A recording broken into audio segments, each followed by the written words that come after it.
she is. The almost birthday girl. Oh, but it seems I wore my long legs today. What happens if I...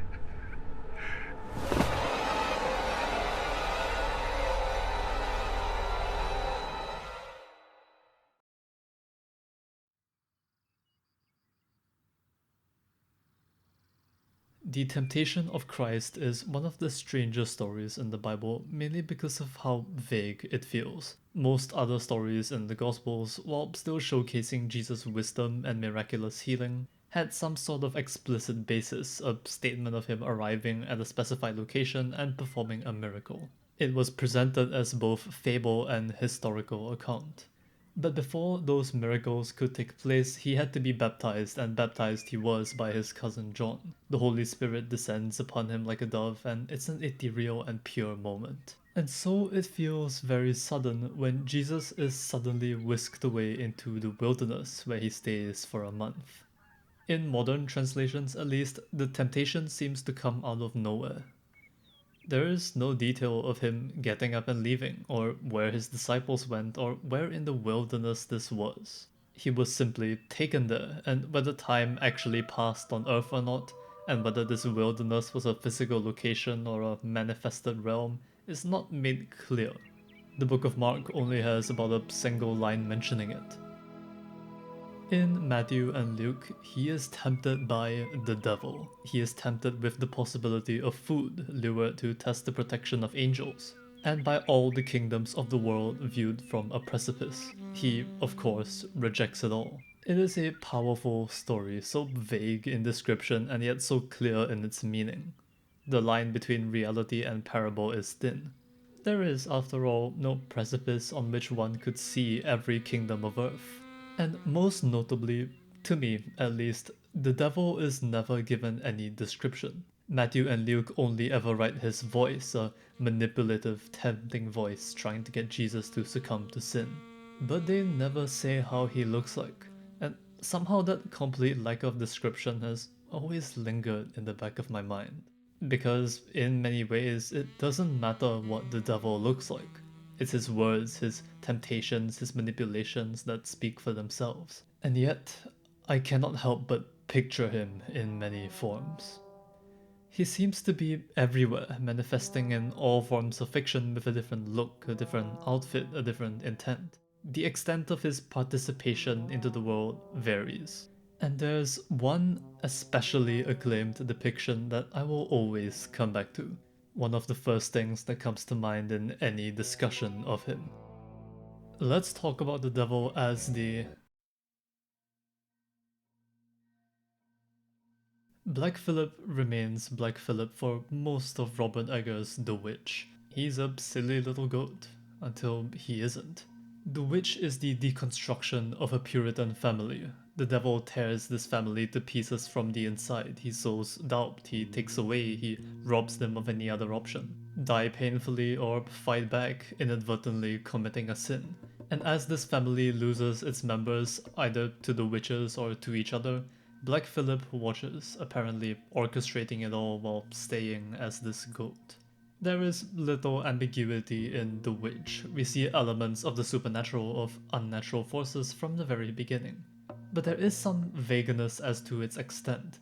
The influence we see throughout could simply be attributed to the titular witch who lives in the woods. But as it goes on, it becomes clear that this family is under attack from more than one force. What makes The Witch so chillingly effective has been talked about. Its authentic interpretation of archaic English, the way it makes use of natural lighting in a vividly composed way, constructing images of haunting beauty out of conventional shadows. The devil makes himself known when this family falls apart in one of the most chilling and effective depictions I have ever seen. What dost thou want? What canst thou give? Wouldst thou like the taste of butter, a pretty dress? Wouldst thou like to live deliciously? But the devil is not just Black Phillip. He is not just this goat, nor just this well-dressed, seductive depiction. The devil is this entire forest, this oppressive, colorless mass of trees. The devil is in the father, driving this family to death out of his own ego. The devil makes himself known through Black Phillip, but his influence can be felt long before he reveals himself. He takes advantage of William's pride in the children's cruelty and in the family's puritanism. They are not framed as good.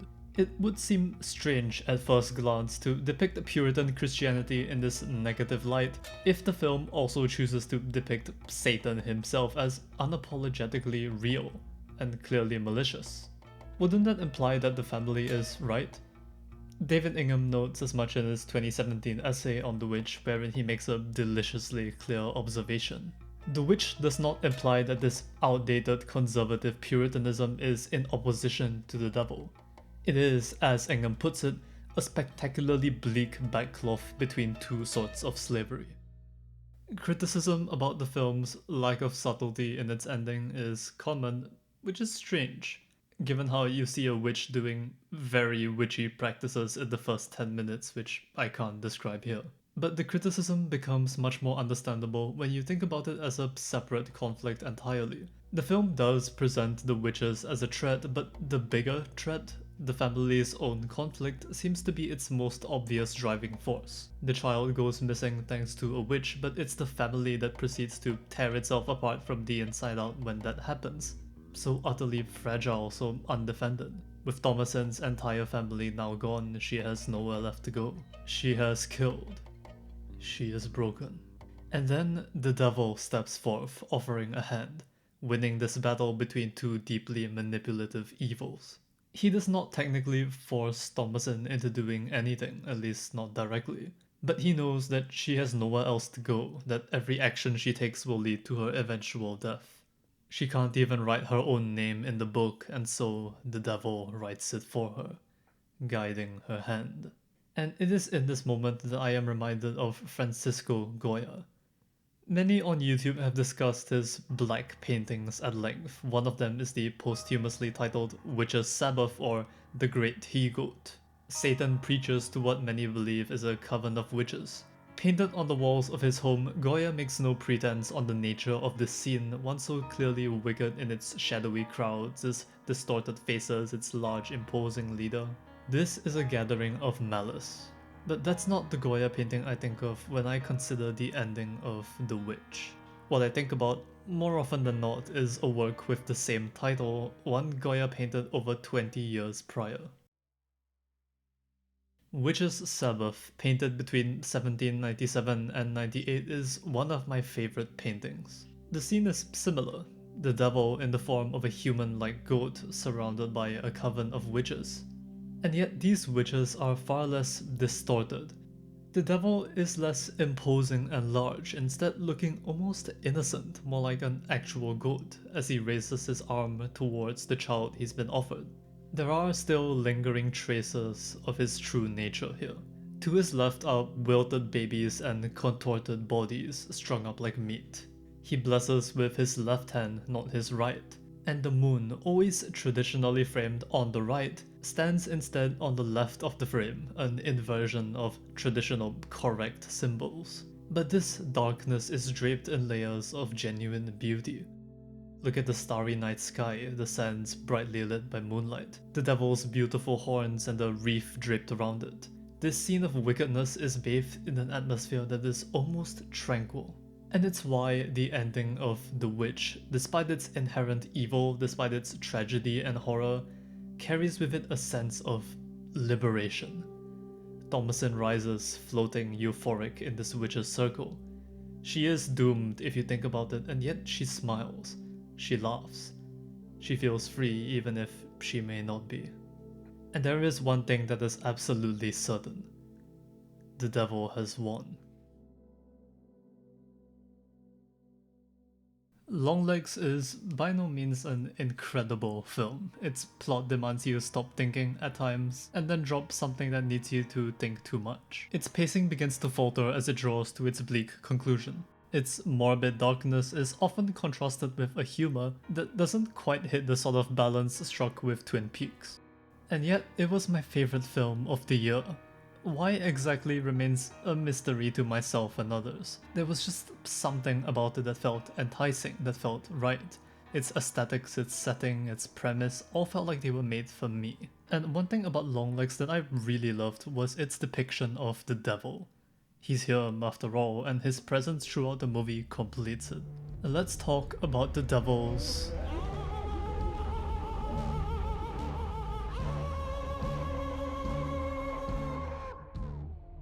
The devil may leave things in the hands of others, but his influence remains. Satan in this film never makes himself fully known. While characters are aware of his presence, the figure himself, the classical goat draped in shadow, is only ever an observer. While other characters may carry out his machinations, he is but a spectator appearing in the distant fall, in a vague reflection, and always looking right at the viewer.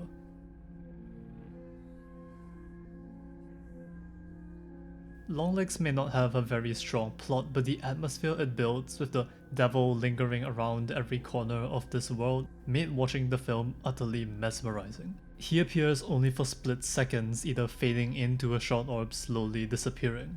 And hearing hushed whispers in the cinema while I was watching it, as people noticed things that I didn't and vice versa, created a feeling I've never been able to experience anywhere else. He is always watching, always listening, whether that be as a distant shadow or hidden within a door.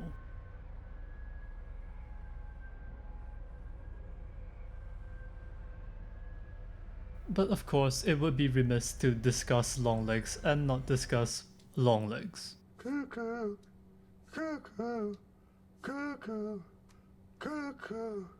Nicolas Cage's character is the movie's namesake, and he's kind of a dweeb.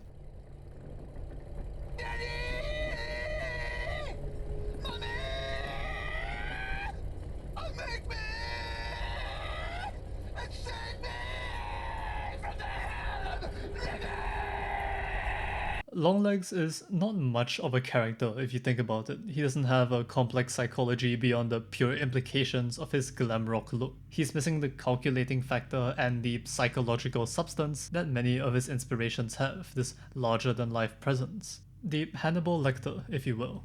Longlegs is no scheming mastermind, he's a complete loser. You're meant to laugh at him. After all, he is played by Nicolas Cage in 2024. And yet, I was often frightened by his presence. Everything about Cobble feels wrong, his constant shifting between detached calm and complete mania, that back and forth of hilarity and frozen fear. In being both pathetic and threatening, he felt more like a real serial killer than any cold and calculating fictional depiction. Lee Harker met Longlegs a very long time ago, back when she was a child. And she didn't remember him, not until she goes back to her mother's home and stumbles upon a photograph.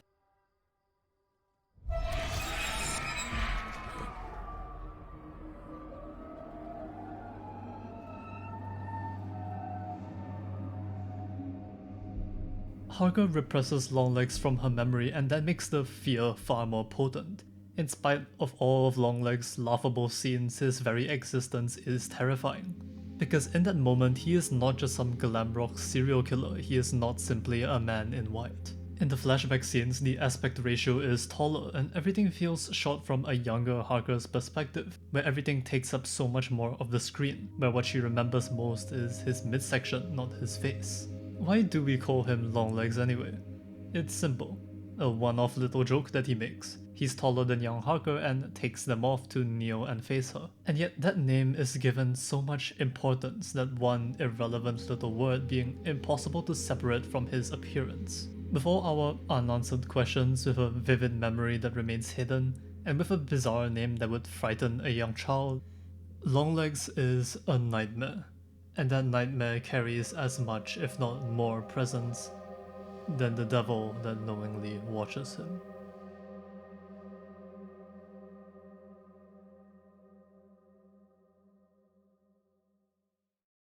It's difficult for me to write an essay with a spooky theme without talking about the audio series Knife Point Horror. Soren Nanya's writing got me back into the genre after a long break, and everything about its presentation carries this detachment, this genuine feeling of danger. For now, I'd like to invite you to listen to this segment of the episode titled Possession. Let's talk about the devil as... Possession follows Elliot Lem, a man who started with everything only to spiral into addiction. With every twist and turn of the story, he seems to be out of control, simply dragged along from one horror to another. He cleans up bodies at crime scenes, he hears strange knocks in his co-workers' walls, he gets involved with Satanists only to be chased down by them on a desolate night. 56 minutes and 2 seconds into the recording, Elliot Lem begins working as a night watchman in a school as part of community service. And in that school at 1:30 a.m. in the morning, something happens. And it's this little vignette of horror that has always stuck with me.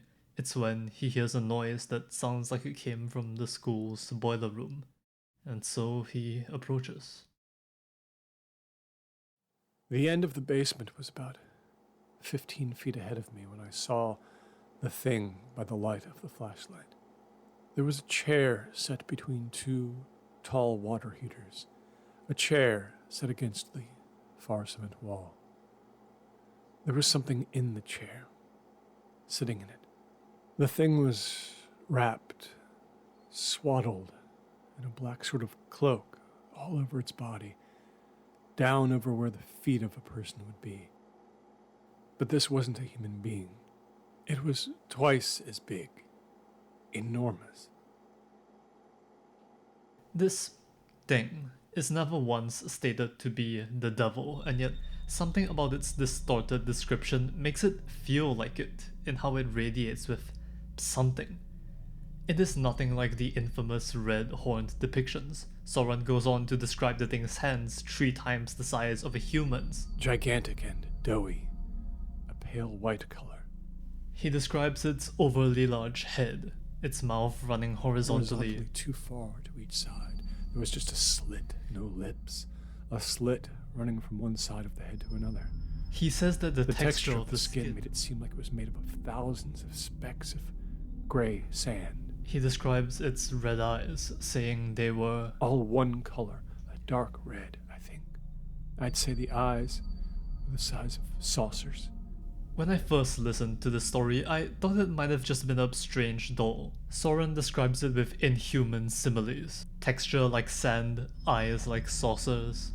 Until... I kept the flashlight trained on it for more than a minute, and I could eventually detect movement.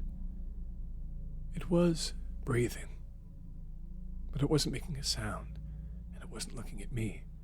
Its head was cocked back to the ceiling like it was near death, comatose.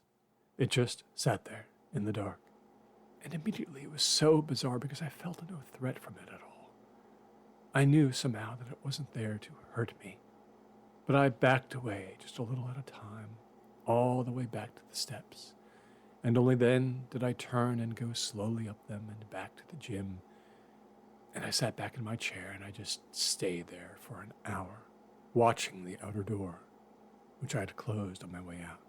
The choice to only describe breath and movement after the bizarre physical traits makes it far more terrifying.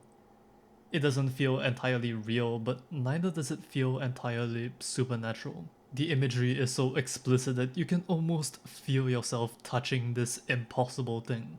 And if there's one thing you might expect from seeing the devil, it is a lack of physical permanence. You see him, or it, turn around, turn back, and it's gone with no sign that it was ever there. He could possess people maybe, but he wouldn't be confined to them. It was about an hour and then I went back. I went through the door, down the hallway, down the steps. And from all the way across the boiler room I shone the flashlight against the back wall. And sure enough, the chair was still there. But the thing was gone. I went closer and there was a smell now. I thought at the time it was as if an apple had been burned and charred and had been made toxic. That's what it smelled like. The ceiling of the boiler room was just those tag board squares in a big grid, like every ceiling in every school everywhere. You could lift them up just by pushing a hand on one. I saw that the square directly above the chair was gone, and on the chair and on the cement wall behind it were streaks of what looked like mud, reddish mud, like something had gone up the wall and dragged these streaks behind it. I considered standing on the chair and pointing the flashlight into the crawl space above the ceiling, but my nerve finally failed me, and I wanted to get out of there. At one point I thought I heard something, and I clamped my hands to my ears. Finally, the morning janitor showed up. Both of them did, and I didn't say anything about anything. I just left. If they ever saw the chair and the substance the thing had left behind, I never heard about it. Was it the devil? I don't really know. Satan seems to be present throughout the entire story in some way. There's a different scene entirely with a black fog that seems to be a more explicit depiction of him. Possession, in general, has some of my favorite horror imagery I've heard in years. But this thing in the boiler room, that impossible, inexplicable thing, one that simply watches while Elliot Lem is at his worst, I don't know. Something about it just sends a chill up my spine. What else is there to say? Perhaps the devil is the most frightening, not when he is an omnipotent presence, but when he simply watches, representing something, holding the key to something unfathomable, only to disappear. Perhaps the devil is the most frightening when he lives in fear. Another feeling that evokes the devil is anger. We've seen him as a playful manipulator, one able to move others to do his deeds. We've seen him as a creature of fear, so abstract and yet so present. But there's something else there too. Despite their presence, the depictions I've spoken of have all had him as something of a background force. He rarely takes center stage, if that makes sense, always secondary to the main horrors. But in some cases, he does not appear to be a threat at all. Sometimes there is no horror to be found, at least not directly. Let's talk about the devil as the... Even if you haven't seen this exact painting, you've definitely seen it referenced in some way. Painted by Alexandre Cabanel in 1868, the fallen angel depicts Lucifer's fall from heaven. And what can I say about this painting that hasn't already been said? Sadness, scorn, rage, determination. As much as he looks broken, he also looks like he's prepared to do the worst. Something I haven't seen much discussion of compared to the rest of the painting is what he's doing with his arms. They're clasped together, his right arm stretched and almost contorted as it bends to reach the other. It could be a pose of prayer, but to who? The god who just cast him down? Surely not. Perhaps it's a scheming look, a show of contemplation. Perhaps he is gritting, gnashing his teeth, moving his arm to hide it to maintain his physical perfection. After all, there is not a single quote-unquote imperfection on his body. His musculature is as perfect as can traditionally be. His hair is a lush, beautiful mane, his wings multicolored and heavenly. But it's all betrayed by the single tear that runs down his face, proving that in spite of his apparent confidence, he is not fully in control. His status as an angel is no more after all. I've thought about the humanity with which this painting depicts the devil, not human in his utterly perfect physical form, but rather the fact that he simply appears sympathetic. The angels in the background, fully clothed, have their heads on high, their arms linked, appearing less like individuals and more a collective, a wisp of almost distorted servants of God. By contrast, Satan looks far more human than any of them, and that, paired with his isolation, creates an interesting feeling. There's a reason many have called this painting badass because, well, yeah, I suppose it is. Many view it as representing perseverance, that indomitable spirit of fighting. And yet, with consideration to Paradise Lost, the Bible and its context, this is still an evil being, a creature of malice. In spite of his form, his tear, and all that makes this painting so appealing, he is still the devil. With all his ego, all his hate, and all his disturbed beauty.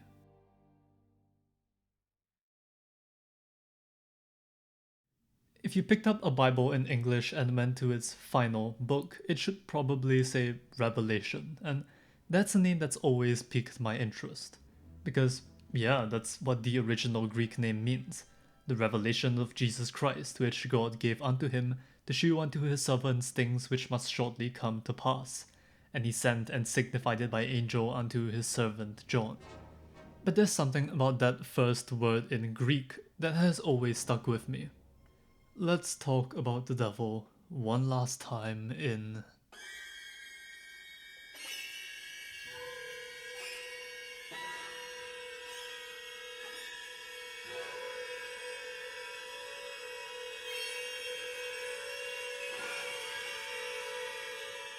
And when he had opened the fourth seal, I heard the voice of the fourth beast say, Come and see. And I looked, and behold, a pale horse, and his name that sat on him was Death, and hell followed with him. Revelation is one of many reasons why I don't think the Bible can really be a book for all ages. My kid self was about 2 pages in before I tuned out. What does it mean? How much of it is metaphor? How much of it has already happened? Which John wrote it? Many don't even believe it should be part of the Bible at all. Its mysteries have not stopped its imagery from becoming iconic, of course. Its apocalyptic visions are hard to forget. In chapter 6, the sun goes black, the moon blood red. The stars of heaven fall to earth and every mountain and island on the planet is shifted. In chapter 9, one of the most memorable verses in the entire Bible appears, at least to me. A star falls from heaven unto the earth with a key to the bottomless pit. Many artistic depictions of this chapter describe what comes after. The smoke that blackens the sky, the locusts with faces of men, teeth of lion, and tails of scorpions. But from this first verse alone, what I see is a singular, powerful beam of light, one that pierces a murky darkness.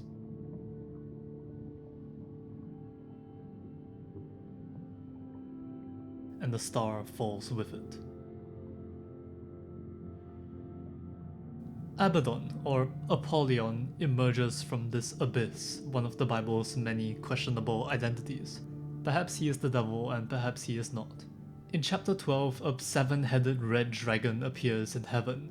He begins a war not with God but with one of his archangels, Michael. And in a single verse he is defeated, and it is only after he is cast down to earth that he is given his name. That old serpent called the devil and Satan. In chapter 20, the dragon is chained and bound for 1,000 years, thrown into the abyss for 1,000 years. And when he is freed from that prison, he moves to gather forces for battle, deceiving the nations only to be devoured by flames from heaven, sentenced to torment by fire and brimstone for all eternity. The devil is explicitly represented by the dragon in Revelation, a creature that frankly poses little of a threat. It is, after all, the finale, as it were, and his purpose is simply to be crushed. It's an outcome to be expected. But when did this happen? Is this describing the initial fall of the devil, that which is adapted by Paradise Lost? Is this, as many have discussed, simply metaphor for historical events? Or is this supposed to occur in the future? Either way, I think sometimes of chapter 7. Verse 9 reads, After this I beheld, and lo, a great multitude which no man could number, of all nations and kindreds and people and tongues, stood before the throne, and before the Lamb, clothed with white robes and palms in their hands. And verse 17 reads, The Lamb which is in the midst of the throne shall feed them, and shall lead them unto living fountains of waters, and God shall wipe away all tears from their eyes.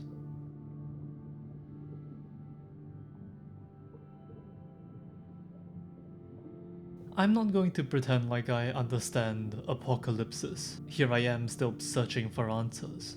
Its history is complex, its tales even more absurd than the Bible's many horrifying hypnotic visions. The devil may have already fallen once, but it doesn't feel like he's gone just yet. It doesn't feel like he'll be gone anytime soon. The devil has no physical description in the Gospels. Revelation goes the other way, describing his multiple heads and colossal size as a red dragon. And yet both descriptions feel like him, So many instances of Lucifer are in opposition to the Bible, so many are hardly even connected. So many might be different characters entirely, but many still retain this presence. You feel that the devil is working through his machinations in one way or another. This sensation of lingering evil, of resentment, of wrongdoing lurks in them, in their shots, their written words, their spoken descriptions, and in every stroke of paint.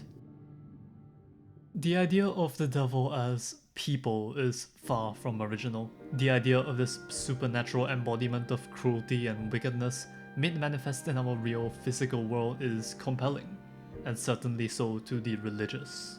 Many will know of the satanic panic, that moral outburst across America, one filled with so much misinformation and cruelty that it's hard to believe. One where a teenage mood swing or Dungeons and Dragons was attributed to the devil. Much of this paranoia stemmed from Michelle Remembers, the true story of a year-long contest between innocence and evil. It is about as reliable as hearing your co-worker mutter some rumor.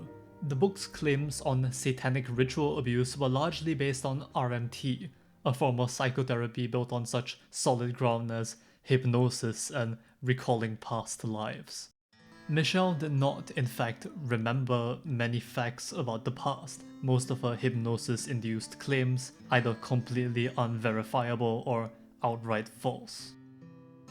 The internet continues to enable the spread of fear of evil under the guise of seeking purity and moral justice. It was big in the 80s. It is even bigger now.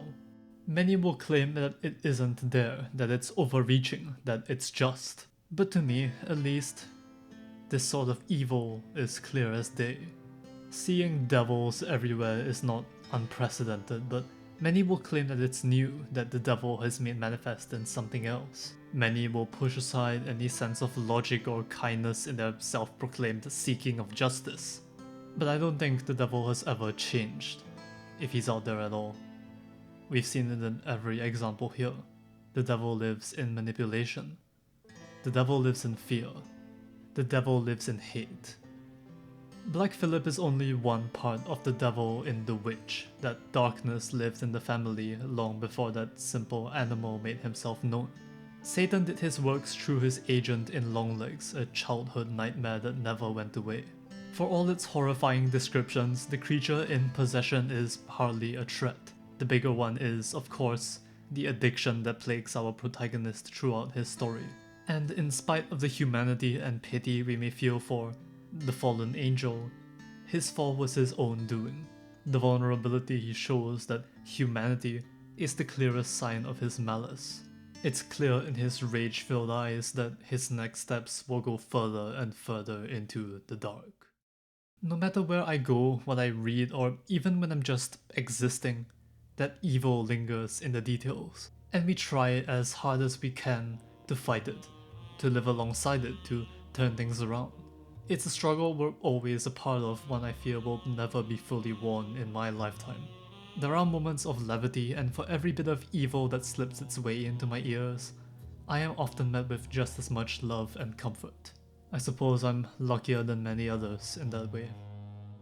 But I fear that, for now, some of that darkness will always be there, whether it be deeply unknowable or very, very human.